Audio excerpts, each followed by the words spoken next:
بسم اللہ الرحمن الرحیم. In the name of Allah, the Beneficent, the Merciful. الحمد للہ وحدہ لا شریک لہ والصلاة والسلام علی من لا نبی بعدہ وعلی آلہ واصحابہ الذین اوفوا عہدہ اما بعد. اعوذ باللہ من الشیطان الرجیم. بسم اللہ الرحمن الرحیم. وما خلقت الجن والانس الا لیعبدون. وقال النبی صلی اللہ علیہ وسلم احصوا ہلال شعبان لرمضان او کما قال صلی اللہ علیہ وسلم.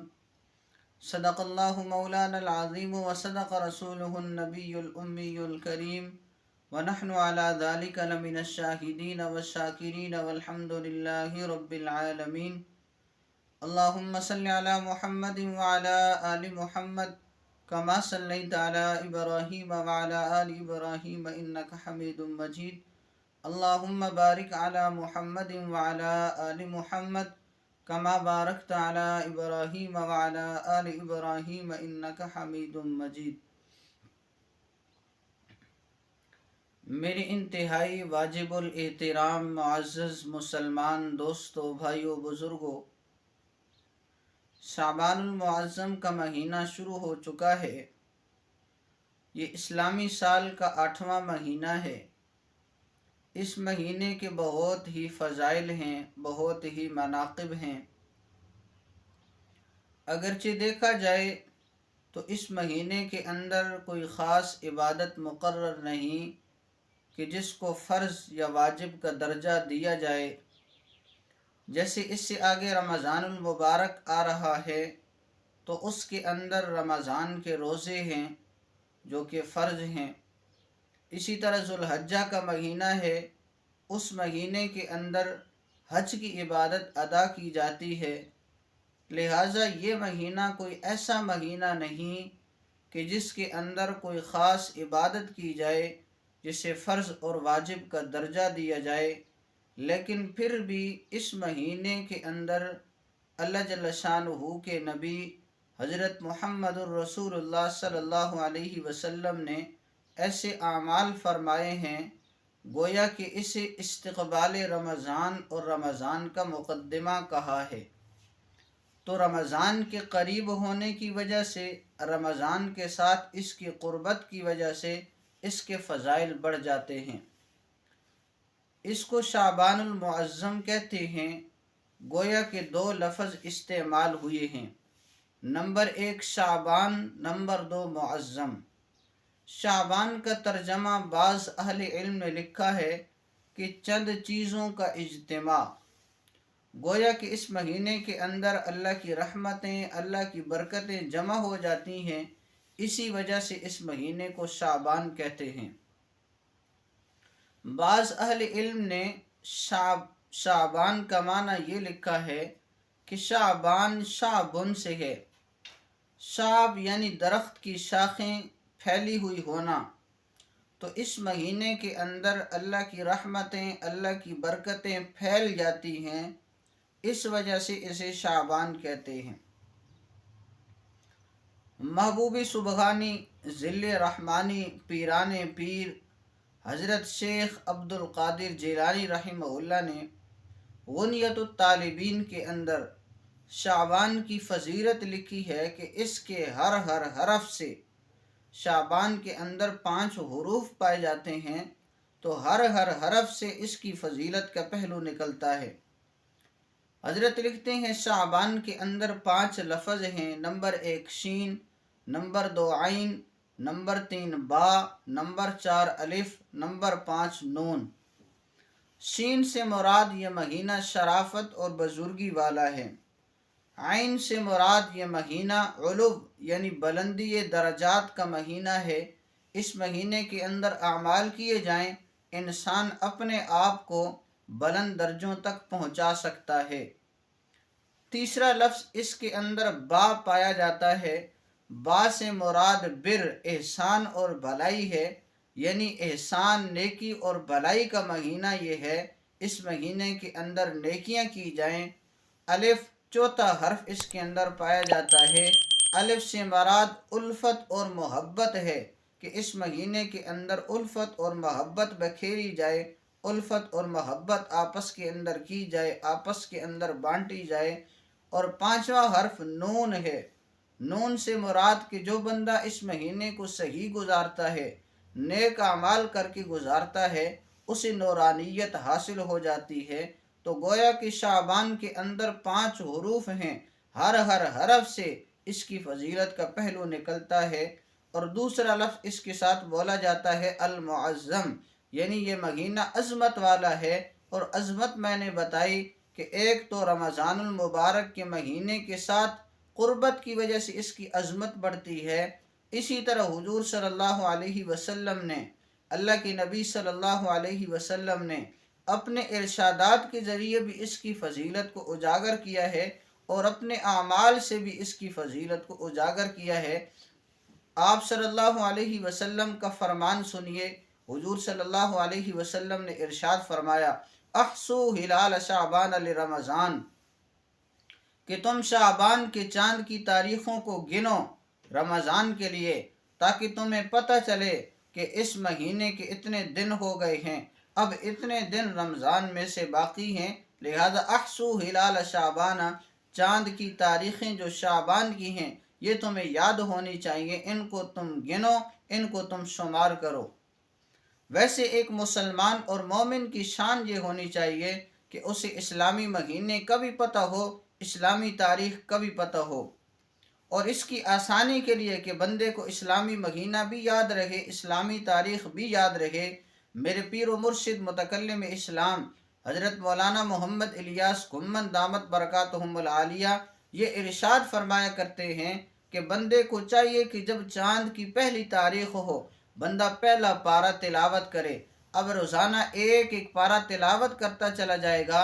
اگر کسی مہینے کے دن 29 ہو گئے، آخری دن میں 2 پاروں کی تلاوت کر لے، یوں جب اگلا چاند شروع ہوگا پھر اس کا پہلا پارہ ہوگا، تو لہٰذا جب تیسرا پارہ پڑے گا اسے پتہ چل جائے گا آج 3 تاریخ ہے، چھٹا پارہ پڑے گا اسے پتہ چل جائے گا کہ آج 6 تاریخ ہے۔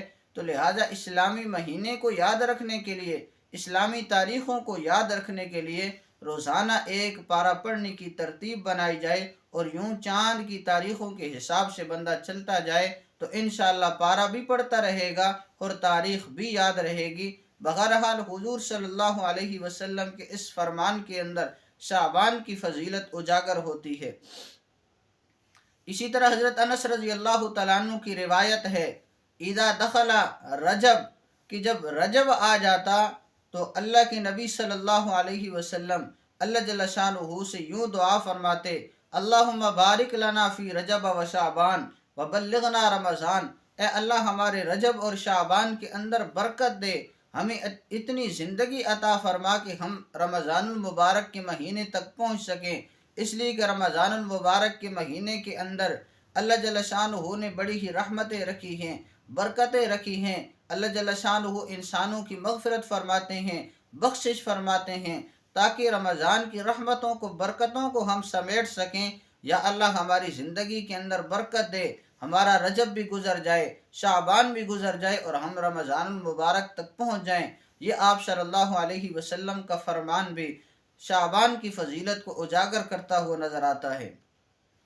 اسی طرح آپ صلی اللہ علیہ وسلم کا ایک اور فرمان جو آپ صلی اللہ علیہ وسلم نے شعبان کے آخری دن خطبہ دیا، سلمان فارسی رضی اللہ تعالیٰ عنہ کی روایت ہے، اس کے اندر حضور صلی اللہ علیہ وسلم نے فرمایا، یا ایھا الناس قد اذلکم شہر عظیم شہر مبارک، یہ بڑی حدیث ہے، آخر تک جاتی ہے۔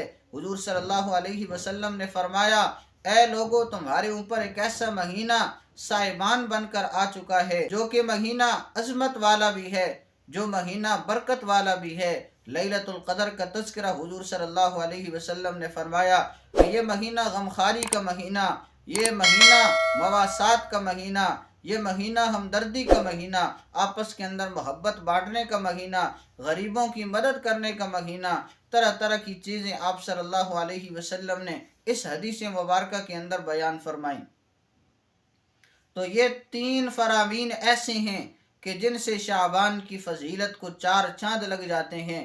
حضور صلی اللہ علیہ وسلم نے اپنی زبان اقدس سے یہ کلمات ارشاد فرما کر، یہ احادیث مبارکہ ارشاد فرما کر اس مہینے کی عظمت کو 4 چاند لگا دیے ہیں۔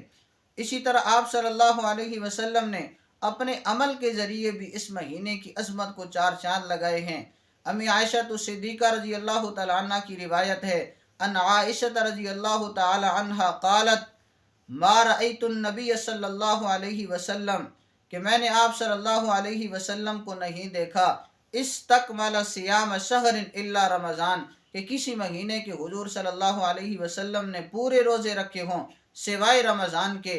وما رأیتہ اکثر صیام منہ فی شعبان، اور میں نے آپ صلی اللہ علیہ وسلم کو شعبان کے مہینے کے اندر کثرت سے روزے رکھتے دیکھا ہے، اس کے علاوہ کسی مہینے کے اندر کثرت سے روزے رکھتے نہیں دیکھا۔ حضور صلی اللہ علیہ وسلم کی عادت مبارکہ امی عائشہ رضی اللہ تعالیٰ عنہ ہی کی حدیث ہے، فرماتی کہ ہم آپ صلی اللہ علیہ وسلم کو دیکھتے کہ آپ صلی اللہ علیہ وسلم روزے رکھنا شروع فرما دیتے، ہم کہتے کہ اب رسول اللہ صلی اللہ علیہ وسلم لا یفطر، کبھی افطار نہیں فرمائیں گے، کبھی روزہ نہیں چھوڑیں گے۔ پھر حضور صلی اللہ علیہ وسلم روزہ چھوڑ دیتے، ہم کہتے کہ اب رسول اللہ صلی اللہ علیہ وسلم روزہ نہیں رکھیں گے، پھر حضور صلی اللہ علیہ وسلم شروع فرما لیتے۔